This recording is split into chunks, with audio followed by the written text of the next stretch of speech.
పరిస్థితులు, సిచ్యువేషన్స్ ఎప్పుడూ ఒకేలా ఉండవు.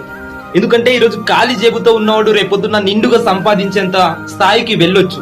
అండ్ ఈరోజు నిండు జేబుతో ఉన్నవాడు రేపొద్దున ఖాళీ జేబుగా మారొచ్చు. కాబట్టి ఏదో సంపాదన ఉంది అని ఎవరికి దగ్గర అవ్వకు, ఆర్ లేదు అని ఆ వ్యక్తిని తక్కువ అంచనా వేయొద్దు. ఎందుకంటే situations can change a person to any level. అంటే ఒక తెలుగులో ఒక సూక్తి ఉంది, మనిషికో మాట పశువుకో దెబ్బ అని.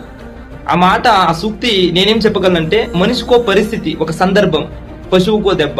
ఎందుకంటే ఇక్కడ మాటల వలన మనుషులు ఎవరు మారరు. అలా మారే శక్తి కూడా మనిషికి ఉండదు. మాటల వల్ల మనుషులు మారుతారంటే గొప్ప ఋషులు అవుతారు కదా అందరూ. మనిషిని మాట మార్చదు. ఒక పరిస్థితి, ఒక సందర్భం, ఒక సిచ్యువేషన్, అది మాత్రమే మార్చగలదు. ఆ వ్యక్తిని ఎంతవరకైనా మార్చగలదు. కాబట్టి నేను చెప్పేది ఏంటంటే, ఒక వ్యక్తి ప్రెసెంట్ సిచ్యువేషన్ ని బేస్ చేసుకుని ఏ వ్యక్తిని జడ్జి చేయకు.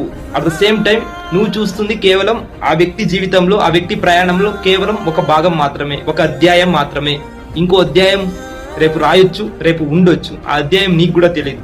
కాబట్టి ఉన్నంతసేపు ఆ వ్యక్తితో మంచిగా ఉండు. దట్టు నీకు నచ్చితే మాట్లాడు. Otherwise you just stay calm. అంతేగాని you don't judge a person without knowing truly.